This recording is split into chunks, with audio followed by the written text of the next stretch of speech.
Right, abusuya mame na wase na memo akwa banfama Ashanti Media so we like video no share dia mom before na ono nso anya bi etumi ahwe chairman general Kwame Sefakan ene na pamfo atranse adwudwa nsemu pa anya asem ketwa enei Iran any US Israel ntokwa semu a ekokoso no omode omanu atuma biebie nsem so afen so kura no cocoa prices a akofam na enei NDC communicators bi ekan ho mo ho se 2005 year ban betua na enu eye chen 3001 na MPP etua edema wo mo no omo brobro sa nsem no so bi pa afen so kura no yenim se inflation wo fom ne de keka ho anei obia ekan se indeed the economy is stabilized na mom inyuma asem still na mmabunu enya nyuma nye esanse aban entumi mbiebie enyuma said omo share boso mbetimi aye no na no na Reverend Charles Owusu ebiebie nsem bi so se aban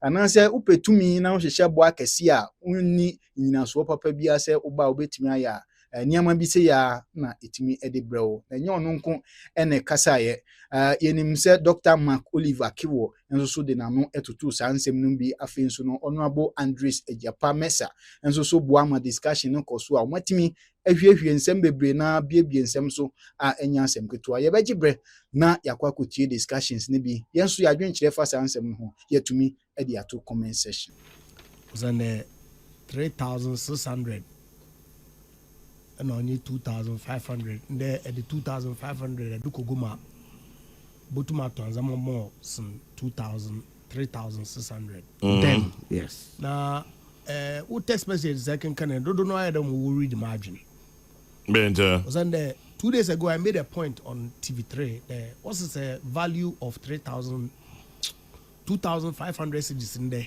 or you're higher than 3,600 why there is excellency the president or the ministers in now wanted to one pay to reflect the so-called appreciation of the city and the so-called value in the lower city component or provide relative to what they are earning today. Why the way increase public sector wages by a certain percentage, the way reduce the minimum to reflect the so-called gains na in the economy as a result of the so-called prudent economic management we're rolling out. It's a one someone working in it's all really smoke screen. Mente who no opera or two was in Grofo Unenium. Also, syndicated loan on the basis for setting the price. Is that what you suggested? that what That loan equakajin na ede order educo etonu koko edeman krofna akajibu say if you want. no that's not what I said. That's not what I said. Understood you to say. No, because I would have been surprised. because I said setting the price and it's based on the FOB. FOB no. FOB. It's based on what? It's on board. You see, want to confuse Obia or Kroma. Saying a set a price. Cocoa price is determined by the futures market. And because of the disruption in the Middle East, Echo Brent crude Echo website acquire Brent crude prices today is fluctuating. Into what usually happens it went to 84. years. What's what about 81? I say, I'll call 84. What's what about 81? well, and I pay them over between 83 and 82. But of course, by close of day. By close of okay. Nah, Kwame, you've taken. It's not let's say Brent crude. I want to call Brent crude. You know, but the check number, but the case has some. Commodities pricing. So explaining forward sales. Thank you very much. What to explain forward sales? That's how you set the price is determined by Cocoa Board. What share the trend of market now. One negotiate the look. Yes, production forecast and price movement now. If you there, yet on the cocoa at a certain price, you be your home fast. And see, ya kogum na yako negotiate price cocoa no ya ready ya button. And see, cocoa yaba ton ebia next year. You negotiating this year. And ya time no sa ya supply cocoa no we see na kawo nti say price no move mpo from what it is today okosoro and now before ya locking the end price no already. That's the forward sale. Nti I was bringing in the crude price to make the point there. Crude that what on last month I want supply regardless of the impact of the war in Ukraine and there, it doesn't affect the price when the crude is going to be delivered next month. Osende or a futures market no determine this price. Cocoa board at all times no will determine. And so why share historical analysis in the trends na yet develop a certain formula. Yet they set cocoa price, farm gate price to the farmer at the beginning of the cocoa season. Correct? You set the price no for the season, sir. Consistently over the years, no price no or you fixed throughout the season. Season no cocoa price at the global market no or fluctuate. Otum kosur na wabo phone. Yeni anum NDC for opposition. Kwame, before even I come inti say price no okosura we make a gain. Price no before we make a loss. Yeah. But your balance now, we are still able to maintain the price as I'm a cocoa farmer no. I are setting at the beginning of the season no for the entire season.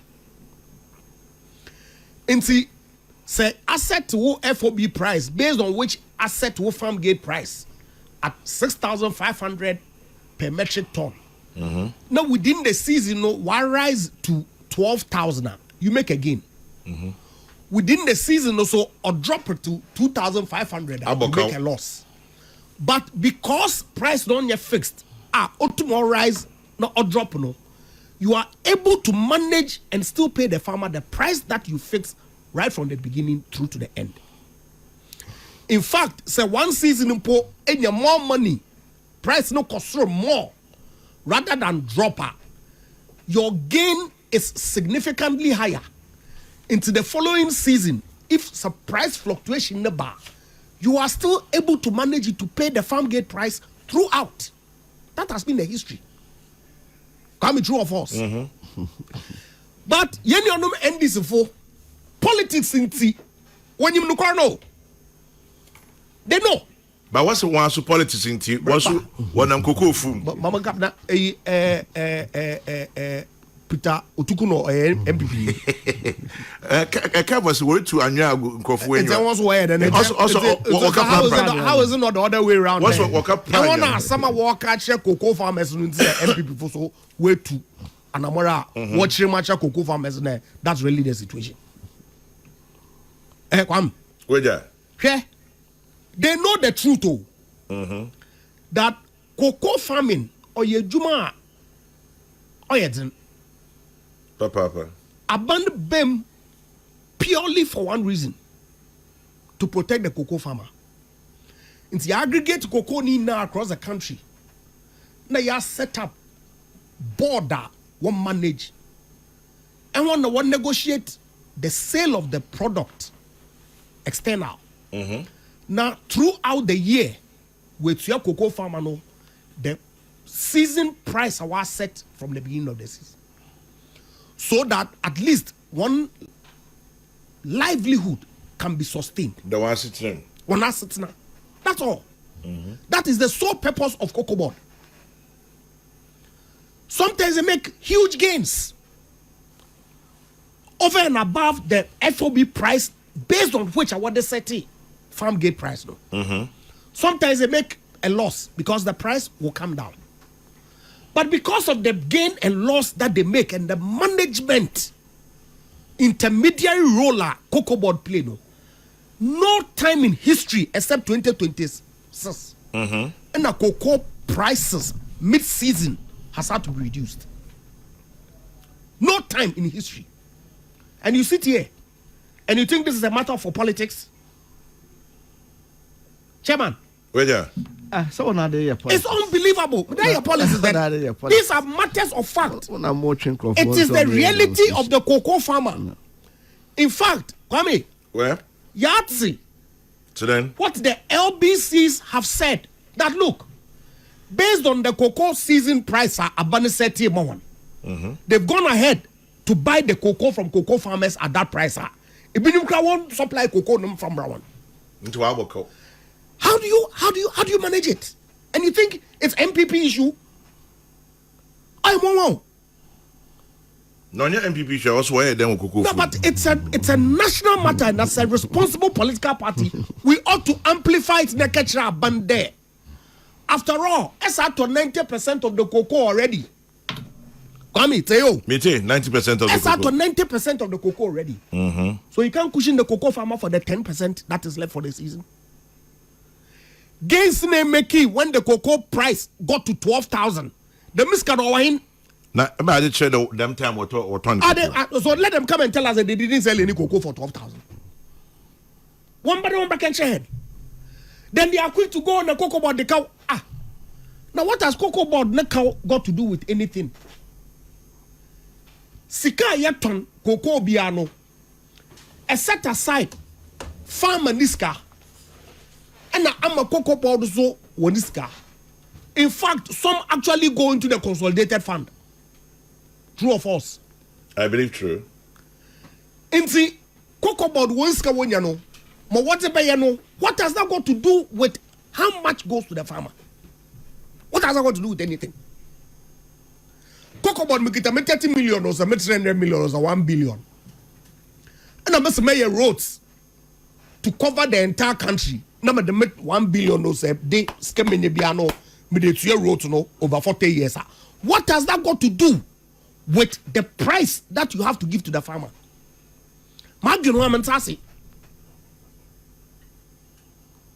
Because it's not as if to say, Sika what on cocoa when you know, cocoa board would be more pay, no more back with it to your farmer. That's not how it works. Because we try farm an area. Thank you. Why the GRA? What did the taxes? Yen taxes no nyam open the audio. No. What portion of the tax that goes to administer the Ghana Revenue Authority were no operations?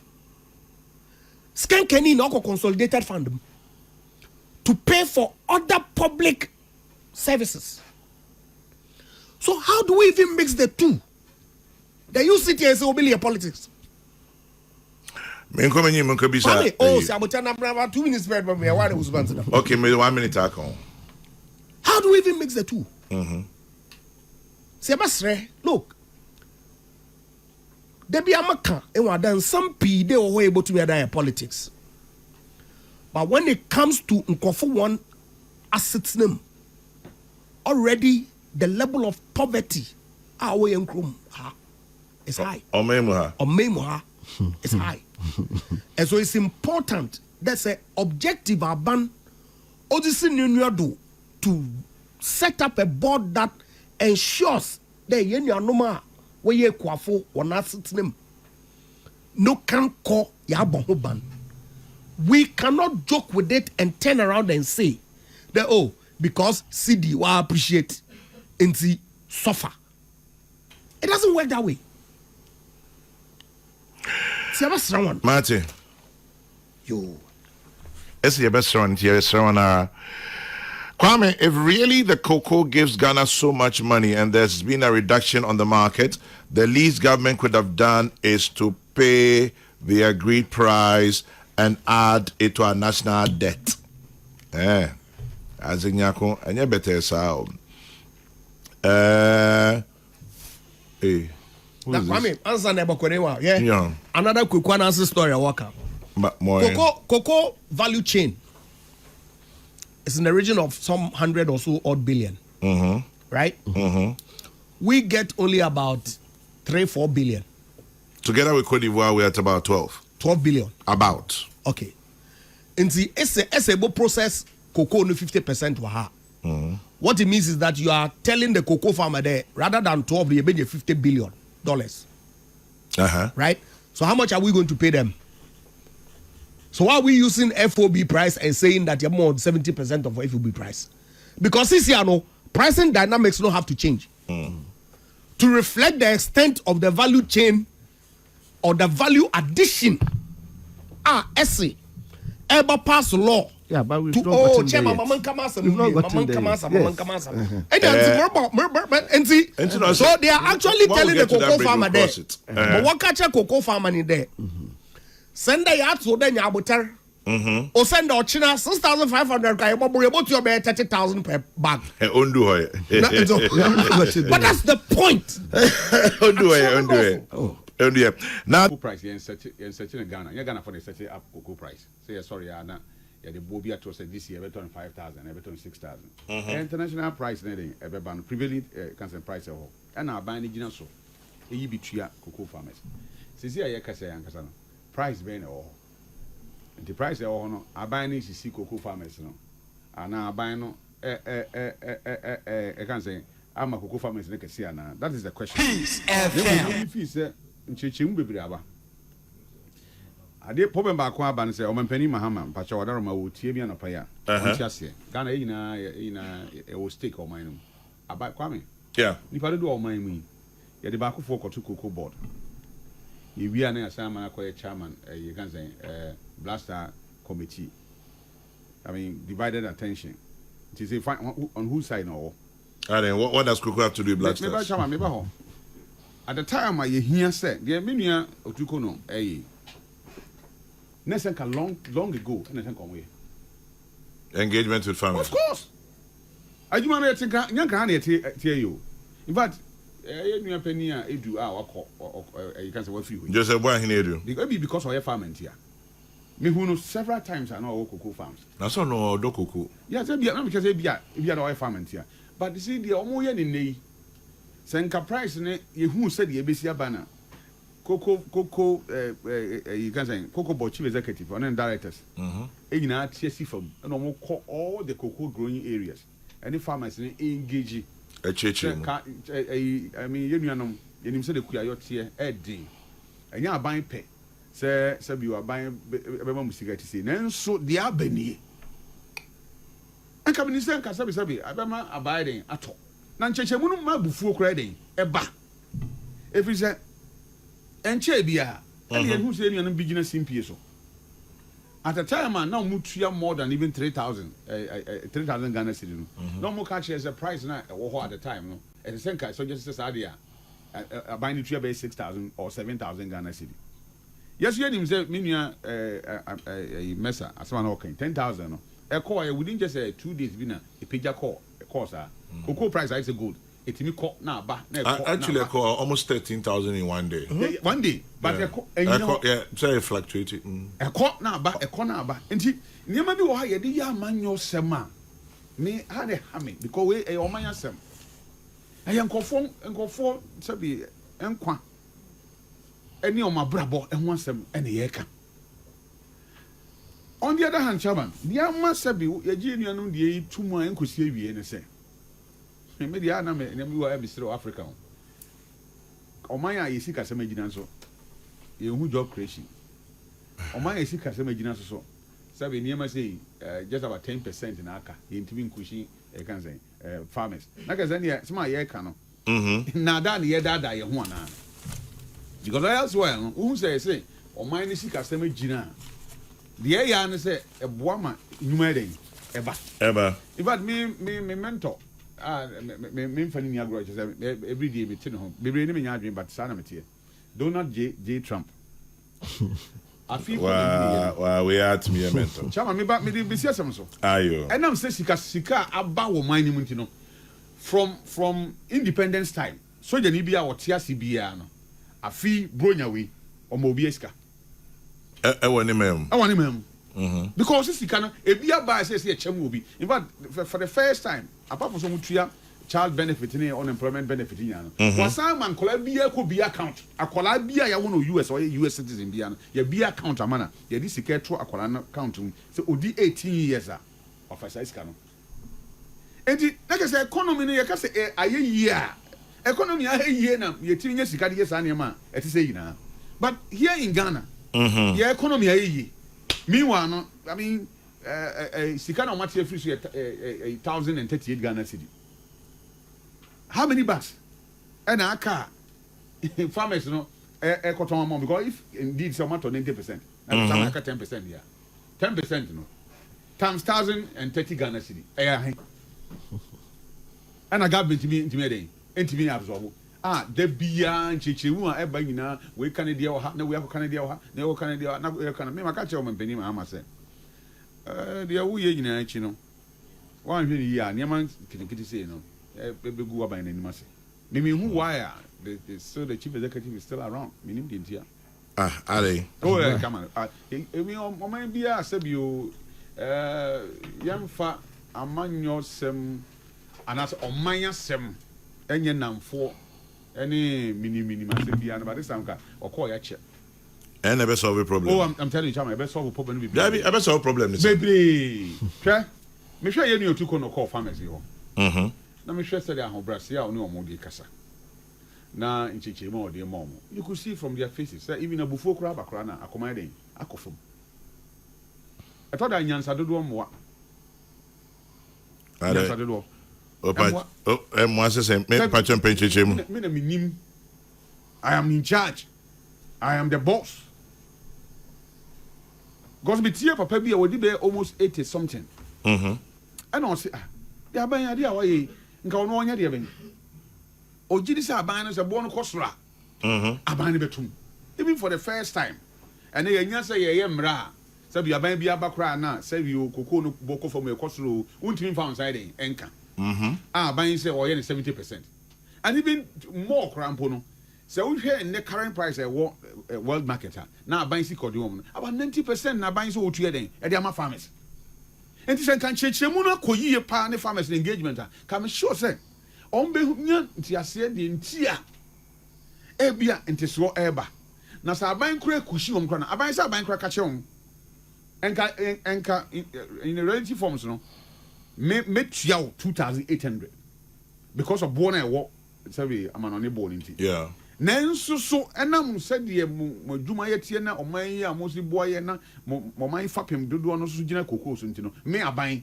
ani oman ya fatu ye ho so say 1,038 Ghana cedi no aban betua mo and even government crabbe me promise you so okay for now aban ni sika yeah ye de be mamo all the farmers are we are affected by these you can say cut no ye tie free mo so no yen yo bia di ne lese den ento ho onyame ya adoma the next season e be the next season no e be kushi obia sama wen ka seme na obi because they are not into patch say kasade na beboa o say kasade na beboa they are not even asking for more koko farm bia no we ka say mutua 3,100 the last time mutua 4,000 koko farm bia nkasa what they are saying is say omu bi da and indeed no cross so say ye tibuo so anye 100 cities anye 200 cities 1,038 Ghana cedi. But 1,038 Ghana cedi, we be say I buy phone so na. Me think I buy phone so. Say can say I buy phone so purchase and ka four sales in Taman kan ban sa. One can go take that decision. Cocoa board. Now when head of cocoa board. I don't know personalize yourself. No me some way na kan but one o. Because who start here sir, who person I say no only su boni pa ba ko chama me ni asa yeti hasi here una oye uti steer ni mo o moderate show yi yeah sabi ma no pa na me kan bibi na wan twe ma adwen nti so amma ntwe ansan ya you ba cho ye mblemu na ya okese ali se mblemu na ya kese una na chama ni ho a wotire mu chama tena se ma Charles kan bibi a enya o ma na ntwe ansan no adi nti na wan kokwa ma ayi chama asin what be that for sale that's why you can pacho o man pani ma ma na se go ya na cocoa board no I didn't know what be den akotena cocoa board ho woni problem ye won nyina ye MPP ni NDC the same thing on way ye ba aban mu a ni ye yi obi a wo ho bi afiri ho but what I mean tell me say obi a wa ye aduma 30 years wa rise aban director can you say so your political party bi ni pa na because 30 years here eden aban aba ama aban den akọ me ti say obi o CMC ye yi ni cocoa clinic so on kwani ho se on koye de ben wo ho de na on kopɛ wo ho ye mo be free headquarters a ne ye de ne call district a wonim hwe onim adwuma wo kwakoye ne ye de ne call because party fofora ba ese se ye ma ye hwe nkrofo wonim nkrofo no hwan ne ye Ghana ni who is more Ghanaian than the other? Ben crop for so eba krum na more krum ready ekwase. Meanwhile obi an adwuma wo yes ready. Hey different. Ti yenya man yosem amfiri yen oman asem mu a. Ne antia say yesom oman yen som amanyukuo. Chairman oman yewura Randiabe owo Cocoa. Yeah. Say onye NDC no adwuma na wo yo. Oye oman adwuma. Nti na me wo kwan se me ka de me eye oman ba. Enko ye mitimi twe na dwen de esi so.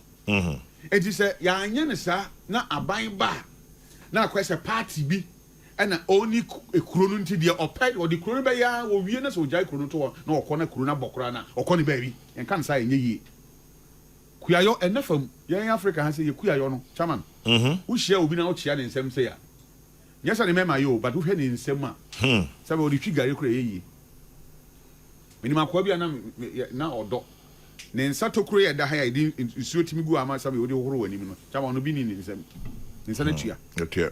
Drama inside my nyina I say ewu enti nananom ye papa nom ye nuanom bi for maybe 10 years 20 years 30 years ne juma wa ye gina ye kuayo no tiwrem most of the farmers no okoho a bedu okra ka anko oba yinsen ohonest ye de ne beba hospital I say moto ene ye de ne tena so ede no kurum. Why are we doing this? Dey na ade na yes ah dey ntina ye o man ye yes ah then so niema bi wo ha esia ye ka se ye pesika ye se ye benye bia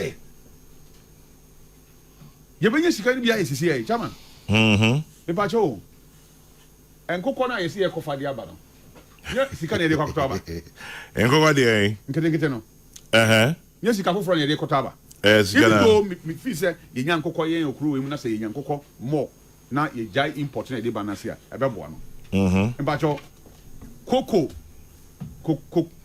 farmers, cocoa institution no. Boa oman Ghana. You betime tu omo so career. Ti to da bia. Mesra mo. O wa ban musu ampani fo so yiri onsema na yebum. Minu akebo. Chama we de onsema minu ano. O yiri onsema na den yebum. Ne mani bo ho a yen chechemu. Eya chopa. Ani ahobrase mu ani ye de sre bia farmers. So oman ni se ye ni sika de a. Aban hwe kwan papa oni on betime de akasa me de me fi say o man ni uska because when you for say ye de hian san ye de fata ana ujai de oya onya daje and this aban usika oni ko ebi foforo bi ya na aban jai say sika na otutua farmers na ka eyeye just 10% of the cocoa beans e wo ho de me nya say e doso bi ye boroso anti say na de chie say ye ka bi e be ka bi cocoa. It's like any baby I can't grow. Maybe me one same be maybe I can mean cocoa no that's what hobby. But me buy a cocoa aside I say aba. And one hear me. I'm a chama say ye mean skip on can be before be a beam. I can't open so called Iran ana. O chama ye Iran some. Me ade we asama me be kan e hia me pa na e koma obi a wo man mu. Me time asumum me de kakra bi ne soto akwanhia jinkwa jin nipa enkwa okuro mu na me hu di aban ye se minya pesa ba mo epede upon 12 se and 11:30 pounds me 11:30 but at this point I'm eating into coffee kumbe since time chairman but so beyond cocoa no yes me sra ban se me hu say ye prison exchange ye di nipa akwaji dead body Israel and Palestine for them. Me who be so Ukraine and Russia war. The nipa ekwaje dead body. Like I said, dead body kura no. O man bi wo ha. Omo mfa eniagro. Omo cherish nipa wawu. Yeah. So they want to give the person a befitting burial. And then akai ku nipa okroyim sa. Na ye din ayenka ho asa. Why? Every day bia we ko social media. Enipa 19, enipa 20, enipa 5, enipa 6. Accident sir that ben ye betina see as all mine last year nipa almost close about 2,500 died out of accident na yen kahwe ya ma hu se me call kuma se me bai ma say hu se ye nuan ma kofa tomatoes me nim share ho de tomatoes cast nda so dey eko abra na no dan kofo bi eden akɔhwe omunkwa. I am pleading with government. Owo nim amanyuko. Owo nim de wosika. Akwanhye nim de owa ene de otietia. Emre dru se wini akebo. Aban be me yesi nkonwa na yenya yedi nkoma ahwe kwan ye betima fa so a driver for any passenger for any obi bia. Ye be se accidents ahodo a koso akwanhye dodo a sisi bibrema adehye ahwe omunkwa no. Ye betima den apelisi promise. Koko ekuafo no say I was say ye hu say omo bebre na ete nea ekoso no ase esen nea yen amanyofo ye beka ene nea yen amanyofo ye beye omo ete omo industry na se pa yi esen ye mu bebre na ya adwen say ye de beye amanyosem Adunti question beside I'm not under any pressure at all because we understand we understand what the MPP for no we really understand them. Opa just MPP for the oh I say a friend saying and omo kasa wo radio so mini chance radio MP our brim and rametin and almost every radio station or kasa. So that I can say, maintain say a friend saying, Kuku Kwafo na kasa, and so I say, Omo Eba Kasa. Just say, Beraka Wajakwa Kwasramu, Omukuku, I say, and I say, a friend saying, MPP, Chama, Eddie, microphone, Aqua Kutrioma, no, Eso Monkasa, and Sano Makasa. No, Sabi, like I said, all these things, no, a long journey.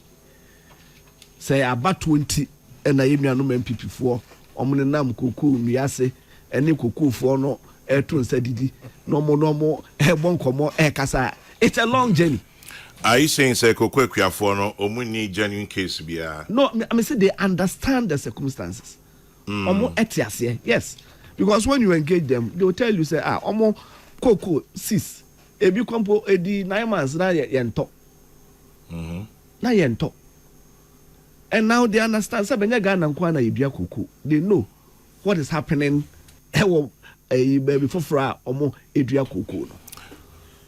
But yes, you must say 2,500 better since 3,006. Oh, in real terms, say a sika nye it is what the money can do. Okay. And no, any friend, a real value of money. Economists for no. Sanomo kano real value of money. Okay. Yes, kano ebe to me aye. Sa 2,500 na sa 3,100 or 3,600 no. Yeah. Na e crowd 2004. 2024. 2024. And then na utimi de sa 3,600 na eye. Ene ukura 2,500 ubetimi de sa sika no aye sa de na kra na sa brosumpo a then untimi ka say eyepe. There's no way ubetimi ka say eyepe. And I'm at 2,500 no emu do saying 3,600. Na seven sika no a friend saying ye di free dollar money as Sunday abasidis mo dia momo. O convert ene yes 2,500 this no eko ene ye dollar emu duru no ya he. Na 2004 2024 no na o convert 3,600 no equal dollars na no so 2024 na 3,001 no when I'm call 3,006 into 3,001. So that is even lesser. It is 3,100 or they compare 2,500 and in dollars 3,100 in dollars in 2024 na so those are some of the things omo kwafo na kasa it is a amanyofo ena ye pese ye amanyosemo a anka Koko Ekuafo no omo etiase omo enim se Koko ne bo no ekosora wow they get it better. And nua wo hwe Koko said ye talk Koko eton ɛwɔ yɛ man mu ha se ya ɛno nti na aban no sɛ ɔwɔ sɛ yɛde reforms ɛba mu if you say kind no say as a country no yɛ deviate as a country no yɛ deviate ɛkwan a yɛfa so ɛtɔ koko yɛkɔgye besia efiri amanɔne yɛde ba yɛsɛ oh yɛnim sɛ afi wei yɛbɛdua koko na yɛate koko dodoɔ sei ɛno nti saa koko dodoɔ na yɛbɛte no ɛno na yɛtɔn a yɛbɛtumi ɛde atua saa ɛka no ɛka saa na yɛyɛ na ɛna nisuade hu bi ba yɛ sɛ nneɛma bi wɔ hɔ a ɛbɛboa ma koko production na akɔ soro because baabi bebree wɔ hɔ a na yɛdua koko ne ho nneɛma ne ade koko akuafoɔ wɔ na ɔma kwan nyɛ ɛne ho nneɛma ne ade ɛna ma adwene bi ba yɛ sɛ yɛpɛ kwan yɛbɛfa so de sɛ sika no bi nso ɛde ayi akwan ɛne ho nneɛma ne ade but over the period looks like concentration no ɛkɔ hɔ dodoɔ ɛno nti as part of the reforms no aban aka sɛ nneɛma a ɛnyɛ the core functions of cocoa board ɔmma cocoa board ɛnyɛ saa nneɛma no bio na cocoa board and concentrate ɛwɔ cocoa ne tɔ ɛne ne tɔn na ɔmo ɛhwɛ sɛ aba na efiri cocoa mu apie aba no ɛyɛ aba pa wotɔn amanɔne a ne boɔ no ɛbɛwɔ soro ɛno nti it is part of the reforms a yɛka ho asɛm afei nso bosi a yɛkɔgye no amanɔne ɛne ho nsi ho na eduru baabi besia ne yɛ daa a 2023 afei yɛgye besia no kɛseɛ nso yɛntumi nya kokoo no ɛmfa nkonkotua bɛka yɛ somewhere 2022 2023 yɛkɔgye besia ɛsɛ yɛbɛma ɔmo kokoo about over 800,000 tons now so kokoo a yɛtumi produce here was just about 60% of it it na ɛka ababa bɛhyɛ mu a aban no ɛntumi ɛntua because yakɔgye besia no yɛahyɛ ɔmo bɔ ɔmo a yɛgye besia no ɔmo yɛahyɛ ɔmo bɔ sɛ yɛbɛtɔn kokoo no bɛyɛ 800 tons na ɛde ama ɔmo afi ne duru yɛ no yɛntumi antɔn saa kokoo no amfa ama ɔmo ababa bɛyɛ ɛka a ɛhyɛ mu a translate throughout all the years a ɛbaa bɛsi afi wei Dr. Mark ebiaka sɛ bo a mo hyɛɛ mra mo bonto ase yento abama mo ɛna nea mo kan ne no ɛbɔ abra na ɛno akyi no nso everything mra yɛ start dua kokoo dɔ kokoo yɛ ma mo ha no weni ne edi kan a ya ti kokoo bo so ama akuafo uso mu sɛ aban ɛbɔ hye a ɔhyɛɛ aban ayɛ consistent okay aban ayɛ very consistent aban ɛsɛ yɛ ma cocoa okuani no less than 70% of FOB price. FOB price near them. Quite fast while you ton anasa said ye talk cocoa no ewo amanone no. Near say a ba okuani ne ho no.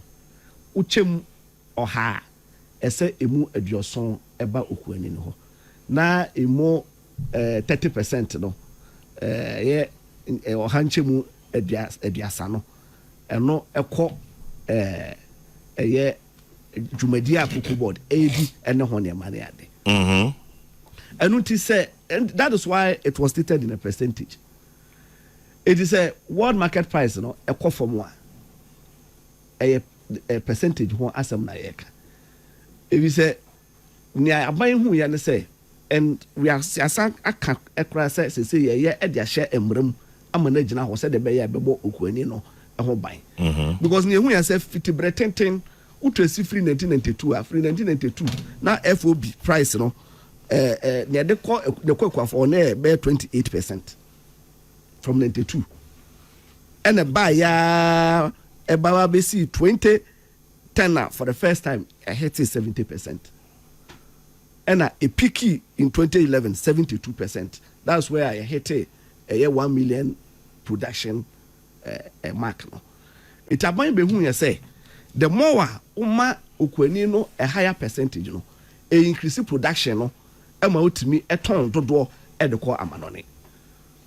But subsequently so teye about 68%, be over 55%, be over 89.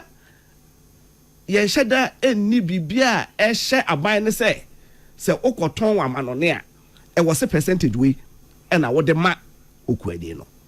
Enu ti de ka say ye betimi boost production na anya kra na so ma okwani ni 70%, because from statistics no who say less than 70% na normally no smuggling and ho ne ma ne ade and amanfo so ni incentives a omode bekodua koko no and ho ne ma ne ade ntino e ma unya sa production tons na wo hia no ite eno ye one major factor enu nti na ye ka say ye be ma okwani ni 70% na dia him, but 70% of said the year ton wo amanone and only 25 no. Yes, even though say swat no, it's 70% of the world price. Exactly. So that justifies what? It no and contradict said the worker say a friend saying nya aban e kan ebra ye campaign. At that time no na said the year at that time okay 6,500 one can 70%. Because that 6,500 no was 70% of the FOB price at that time. Yeah, sure. Yes. You can check, you can cross check. Now 70%, 6,500 some na ye can. And yeah calculation no. Now 70% of the FOB price at that time. Okay. And we have always been consistent. It's a nay we say you know MPP form. Me bra honorable Japan money at the say. And then okomo and also ascend and come beton and omode ombetua koko ekuafo. Momo answer. Maintain say omaka bibia. Momo answer.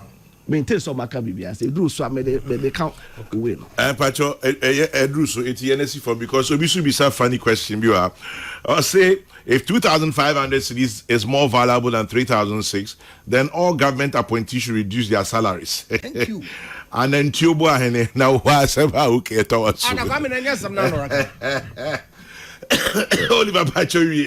Eti minua ne aye kan say on nam koko ekuafo so it is good as a one started a campaign and them. So can I say, but it's a long journey. Yeah. Next year, you bet on kuku ekuafo no 70% a fata no nensa beka. A kosra a dasem na beka.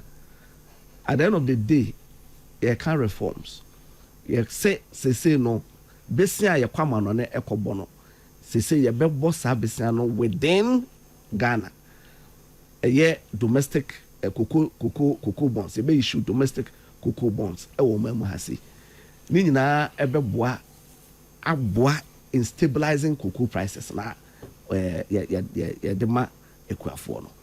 Afen so ya kan fitibretenten ese ye cocoa a ye turn raw edeko amanone no. Eno ne ma value no so ewo form because okwani no enya ya na anka chocolate ba ku bia ye beton bia no ne share ewo sa chocolate no. But ye turn ye cocoa no raw. Aban aka ese as a matter of policy no. O man cocoa ye beto any ade nyina 50% o se o ka emamu ha se ya ye de ebe process ewo mamu ha se na ya add value to it. Bigini say sa ne mani nyina the more you are adding value to cocoa no cocoa no value no kosoro no. Yeah. And also eboa across the chain ema cocoa farmer no so benefit. I think these are new these are reforms yeah aban no ede ba ebeboa ama ya bo kuku kwani no so ehon ebrayi. Yo